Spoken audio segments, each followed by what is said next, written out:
महाराष्ट्र की सियासत से इस वक्त की बड़ी खबर। जी हां, आपको बता दें अजीत पवार इस वक्त राजभवन की तरफ जा रहे हैं, ये जानकारी मिल रही है। राज्यपाल से मुलाकात करने जा रहे हैं अजीत पवार।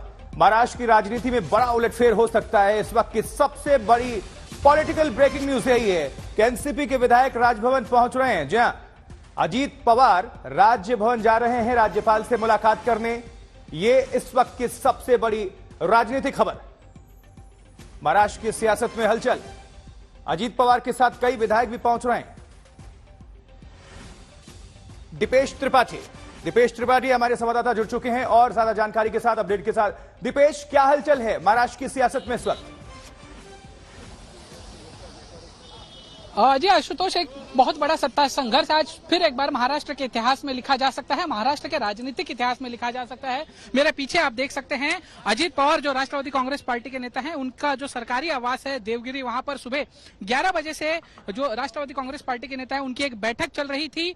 और जो बैठक जैसे ही खत्म हुई वैसे ही वो सारे नेता अजीत पवार के साथ महाराष्ट्र में जो राजभवन है वहां पर पहुंचे हैं। और सबसे बड़ी बात यह है कि यहाँ पर जो भाजपा के नेता हैं वो भी पहले से ही मौजूद हैं। भाजपा के नेता, मंत्री या जो भी विधायक है वो भी यहाँ पर मौजूद हैं। तो एक बार फिर से महाराष्ट्र में कोई बड़ा सत्ता संघर्ष या बड़ा उलटफेर देखने को मिल सकता है। सुबह 11 बजे से राष्ट्रवादी कांग्रेस की यह बैठक देवगिरी पर शुरू थी, जिसमें 3 सांसद और 17 विधायक जो है राष्ट्रवादी कांग्रेस पार्टी के नेता वो मौजूद थे। जिसमें जो सांसदों में सुप्रिया सुले, प्रफुल्ल पटेल और अमोल कोल्हे का नाम था, लेकिन उस बैठक में से सुप्रिया सुले जो है वो बाहर निकल गई पहले ही। जिसके बाद अब जो 17 विधायक थे राष्ट्रवादी कांग्रेस पार्टी के, वो यहाँ पर अजीत पवार के साथ इस राजभवन में बैठे हैं। यानी कुल 18 विधायक फिलहाल राष्ट्रवादी कांग्रेस के इस राजभवन में मौजूद हैं। और कोई बड़ी खबर अंदर से बहुत ही जल्द मिलने की उम्मीद है, क्योंकि एक तरफ जहां पर भाजपा और शिवसेना का ये चल रहा था कि वो आज विस्तार की बात चल सकती है, मंत्रिमंडल का विस्तार होगा, तो वहीं अब देख सकते हैं यहाँ पे और एक कॉन्वॉय आ रहा है।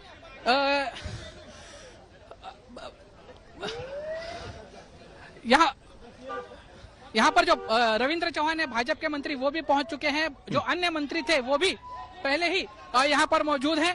और अंदर से कोई बड़ी खबर आने की पूरी गुंजाइश है। जैसा कि हम पहले बता रहे थे कि महाराष्ट्र में मंत्रिमंडल के विस्तार को लेकर पहले ही बैठकें चल रही थी।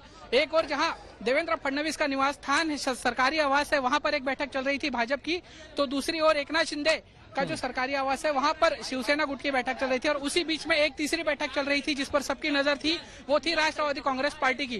कहा जा रहा था कि अजीत पवार कहीं तो नाराज हैं और उन्हें फिर से मनाने की कोशिश की जा रही है। क्या अजीत पवार फिर से एक बार कोई अलग फैसला लेके पूरे महाराष्ट्र की राजनीति में भूचाल ला सकते हैं? और शायद ये उसी फैसले की तरफ अजीत पवार का कदम माना जा रहा है।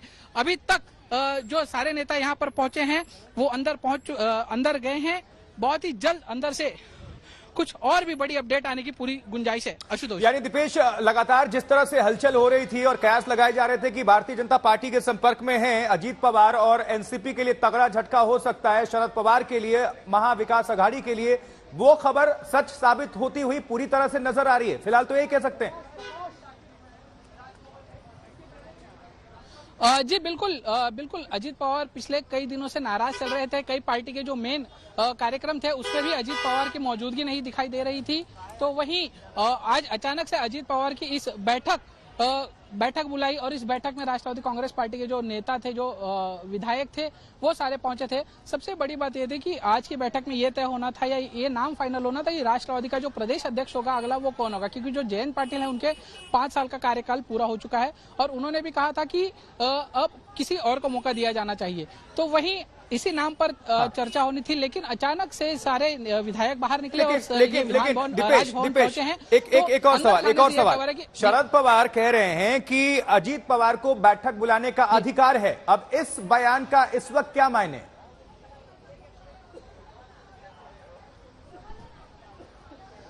जी बिल्कुल, शरद पवार एक कद्दावर नेता माने जाते हैं और महाराष्ट्र की राजनीति के, देश की राजनीति के एक चाणक्य के रूप में भी जाने जाते हैं राजनीति में।